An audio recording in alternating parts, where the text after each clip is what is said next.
Hi, my name is Daisy from Stanbic Global Markets, and I've got the incredible privilege of hosting Dr. Clarke of Clarke Group. Morning, and thank you for joining us. You're welcome. Doctor, I just wanted to pick from you, following the conversation that's happening inside the Stanbic Global Economic Insights program. What are some of the things that have stood out for you from what the speakers have mentioned, ranging from the macros to now the panel discussion? Well, you had a very good guy calling in from South Africa on the global situation, which is very interesting actually at the present time, because it seems like President Trump has thrown all his toys out of the pram. So things that you could take for granted in the past globally, in terms of the institutions and trade and stuff, you can't take for granted any longer. So that was an interesting kind of global outlook. Of course, Uganda is quite peripheral in those kind of things, but I found the discussion there with Dr. Fred Muhunuzi and the IMF representative, Dr. Mugumi, very fascinating. Fred calls a spade, and he has highlighted the difference between the sort of fiscal and monetary policy and how they're fighting against each other. So while interest rates are maintained high and inflation is under control, there's no money in circulation. And even in the first presentation, it was shown the amount of money circulating in America in terms of venture capital and money available for businesses, just like they're swimming in it. Then you come to Uganda and there's just nothing. And so it makes it difficult to develop new businesses when there's no money, or the cost of that money is so high.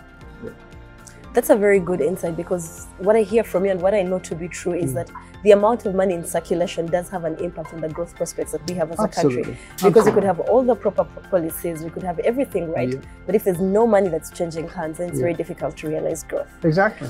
I guess then the next part of my question would be, Dr. Clarke, from everything that's happening globally, rising interest rates, high sovereign debt, Trump executive orders, tariffs, trade wars, everything that's happening, what do you reckon businesses locally should look out for?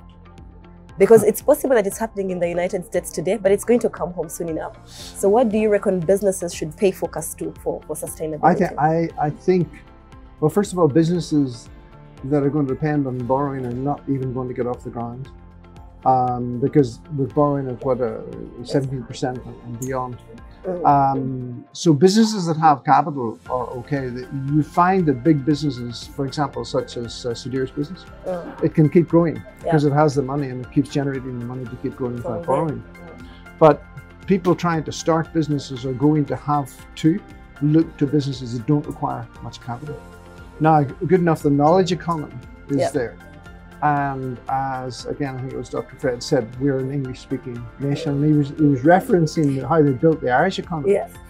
One of the reasons that they built the Irish economy, it's an English-speaking nation on the borders of Europe. And so a lot of American companies were attracted in to Ireland in particular. And so that started with just speaking English. And then it actually built on very well educated. I mean, when I went to universities, there was Trinity College Dublin, there was Queen's University, and all these places like Galway and these outlying places didn't have universities. Now there are universities every city, every town in Ireland. So you have a very well educated young population in Ireland, an English speaking population. I mean, this should be the way that we go, because if we've got the potential, I would say, for well-educated, English-speaking, knowledge-based economy that can actually develop. And instead of exporting domestic workers to Saudi Arabia, we should be exporting professionals to other countries. And also, there's a lot of work that can be done now online. So I think that, you know, given the circumstances, highly capital. We had a presentation from roofings. Highly capital intensive, but an incredible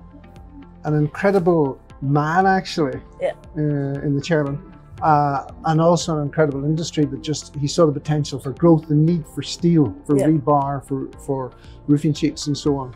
And he was able to grow that and borrow money and pay it great. off. But to me, that's not so many businesses can do that. I think what I pick from you the most is concerns around interest rates. To say that we require capital to grow, but the rates are fairly forbidding. But we face the paradox because either we want to grow the economy. So what policy recommendations, what things do you think either the bank or even policy makers in the room can support with to foster the much needed growth? I mean, again, I think Fred's presentation was brilliant because he addressed the elephant in the room, which is government spending. And really, honestly, quite spending on trivial stuff. He said, let's park all the cars, all the V8s, and let's, you know, cut that government spending that we can put it into something that is actually productive. And, you know, but as long as we prioritize the political class beyond the business now, it's a paradox because we have a president who's very pro-business. He is very pro-business. But then he needs to balance the politics. And you know, we had this. I saw it on the papers there earlier this week. MPs now wanting medical insurance for when they have left Parliament. So, you know, if you're going to pay for such, you know, stuff that's really not productive to the economy, how are you going to have the money then also to grow your economy, considering you have a small tax base from the formal economy because you have such a big informal economy. So there's a lot of things fighting against each other there. But I think the big thing is the public expenditure is just too high. Too forbidding. So if I hear you correctly, I hear three things. Firstly, I hear broaden the tax base. We'd all like to do that, Then I also hear something around prioritize expenditure into areas that foster growth. Exactly. Things that are necessarily productive. Exactly. For purposes of growth. Thank you, Dr. Clarke, for your insights. You're welcome. And thank you for coming. My pleasure.